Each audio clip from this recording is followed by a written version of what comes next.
de Meghan Markle et du prince Harry, et je parlais du procès avec Samantha Markle. Mais en fait, c'est un procès qui vise plutôt Meghan et qui a pour but d'essayer de la dénigrer, d'essayer de rechercher des informations sur la famille royale. Donc, ce que reproche Samantha à Meghan Markle, c'est le fait qu'elle dit qu'elle a été élevée comme une fille unique, n'est-ce pas? Et elle a porté plainte en disant que non, ça remet en cause sa crédibilité auprès de ses fans. Je ne sais pas qui sont ses fans d'ailleurs, sûrement des haters de Harry et Meghan. Et elle dit que à cause d'elle, elle a perdu non seulement de l'argent, parce qu'elle avait écrit un livre que personne, apparemment d'après elle, n'a acheté. Et ça a fait en sorte que les gens la trollent, lui envoient des messages de haine et qu'elle a eu même carrément un stalker, c'est-à-dire une personne qui la suit, qui la surveille et tout ça. Donc elle demande au juge de statuer en sa faveur en faisant en sorte qu'elle reçoive 75 000 de la part de Meghan Markle. On dit aussi que Meghan Markle a collaboré avec le livre Finding Freedom, c'est-à-dire Harry et Meghan libres, de Omid Scobie et de Caroline quelque chose. Et elle dit que Meghan Markle a fourni des informations sur elle. Donc, ce qu'il faut rappeler, c'est que quand Omid et sa collaboratrice écrivaient Finding Freedom, ils ont contacté le palais pour demander confirmation sur certaines informations. Et c'est ce qu'il se fait d'habitude. Quand des biographies sont écrites à charge ou en faveur d'un membre de la famille royale, on donne toujours le droit de réponse à la famille royale. C'est-à-dire qu'on envoie le livre au chargé de communication de la famille royale.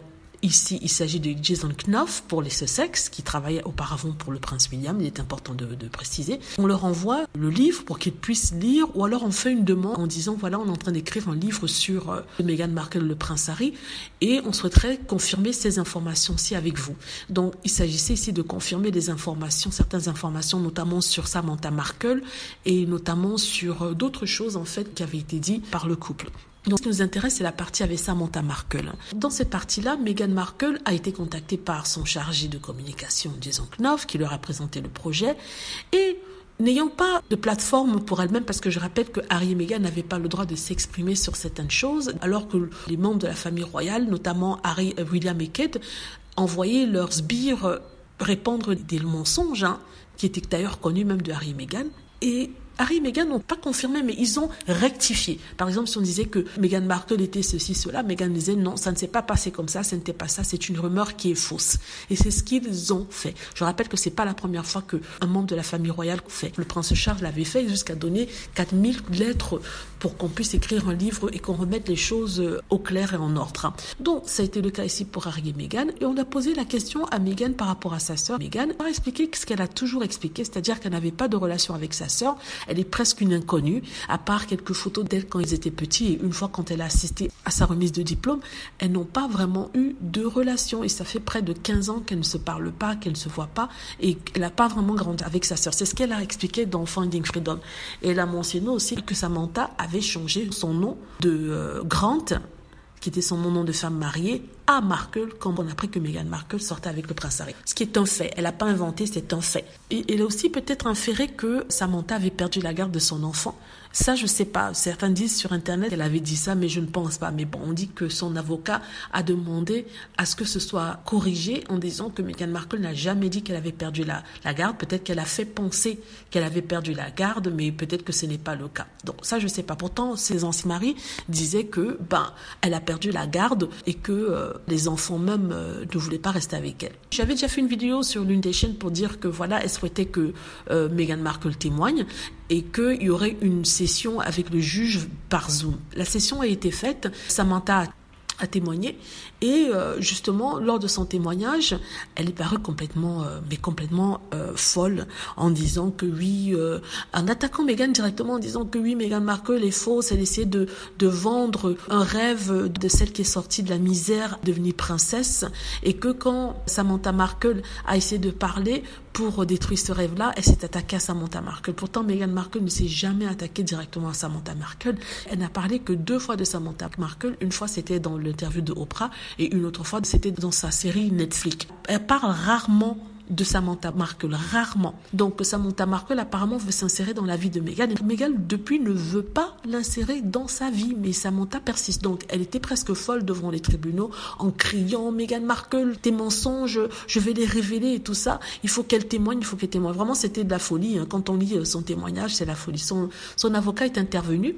Il a dit que même s'il y a des chances que ça n'aboutisse pas, parce que Meghan Markle a demandé à ce qu'on rejette la plainte, parce qu'il n'y a pas de base sur quoi reposent les accusations, notamment du fait qu'elle ait collaboré avec Omid Scobie. Pourtant, elle n'a pas collaboré, elle ne faisait que répondre à la demande de droit de réponse. C'est pas la collaboration. Et c'est d'ailleurs ce que le juge a dit. Le juge a dit que tout ce que Samantha a présenté comme preuve à charge ne vient pas directement de Meghan, sinon de Finding Freedom, le livre écrit par Omid Scobie. Elle a dit que certaines parties de sa demande seront rejetées quand elle va examiner toutes les preuves apportées et juger s'il y a bon de continuer avec ces plaintes-là. Meghan Markle et son avocat disent qu'en fait, elle porte plainte sur la conception subjective que Meghan Markle a de sa propre enfance. C'est-à-dire que Meghan Markle s'est sentie comme une fille unique, et c'est vrai, elle est fille unique du côté de sa mère avec laquelle elle a vécu longtemps, alors que Samantha vivait déjà dans un autre état avec ses enfants et qu'elle n'a pas vraiment grandi avec elle, ce qui est tout à fait normal. Et l'avocat de Meghan dit que cette confession lors de l'émission d'Oprah Winfrey traduisait un manque dans la vie de Meghan, c'est-à-dire elle s'exprimait sur ce qu'elle a ressenti alors qu'elle grandissait toute seule dans la maison de sa mère et qu'elle n'a jamais dit à aucun moment qu'elle était fille unique. Elle a dit qu'elle a été élevée comme une fille unique, c'est pas la même chose. Donc l'avocat dit en fait que la plainte n'a pas de mérite, qu'il faut la rejeter et que la plupart des faits apportés par l'avocat de Samantha Markle ne tiennent pas. C'est ce qu'a confirmé d'ailleurs la juge qui a dit que certains arguments seront rejetés, ceux qui ne sont pas directement liés au fait que Meghan Markle ait soi-disant dit qu'elle est fille unique ne seront rejetés, c'est-à-dire tout ce qui a à voir avec Finding Freedom ou alors tous les arguments proposés par Samantha, c'est-à-dire dire que la reine n'est pas raciste, tous ces genres de trucs, parce qu'elle a ajouté à sa plainte tellement de choses qui n'ont rien à voir avec la plainte originale même. Et d'ailleurs, elle a corrigé sa plainte vu qu'elle a enlevé plusieurs choses qu'elle avait demandé qui n'étaient pas directement liées. Aussi, on se demande alors quel est le but de Samantha Markle. Pourquoi elle fait ça si le montant qu'elle demande est vraiment bas et les questions qu'elle demande que Meghan Markle réponde n'ont rien à voir avec le fait que Meghan Markle ait été élevée comme une fille unique. En fait, on pense que ce sont les journalistes qui financent Samantha Markle pour qu'elle rende la vie difficile à Meghan, pour qu'il y ait des choses qui sortent du tribunal et pour qu'ils aient toujours à écrire sur Meghan Markle et le prince Harry. Si vous avez noté, il ne se passe presque plus rien dans la vie de Meghan Markle et le prince Harry, c'est-à-dire qu'à part le livre du prince Harry, il n'y a plus rien. Ils ont déjà tout fait, le podcast est sorti, le livre est sorti, Netflix est sorti. Donc, vu qu'il n'y a plus de fuite qui viennent du palais, il faut qu'il reste dans l'actualité pour que le Daily Mail puisse écrire et faire énormément d'argent. Je rappelle que le sujet de Meghan Markle est celui qui rapporte le plus dans la blogosphère, dans la presse, et pour maintenir ça et pouvoir écrire, et il finance Samantha. Et Samantha est ravie d'être financée parce que non seulement elle est jalouse de Meghan, elle a eu une haine incroyable pour une sœur avec qui elle a 16 ans de différence, mais aussi elle se fait beaucoup d'argent. Voilà, dites-moi ce que vous en pensez. J'espère que vous avez aimé la vidéo. N'hésitez pas à cliquer sur like si c'est le cas, à vous abonner pour plus de vidéos et à cliquer sur la petite cloche afin d'être averti lorsque je poste une nouvelle vidéo. Merci.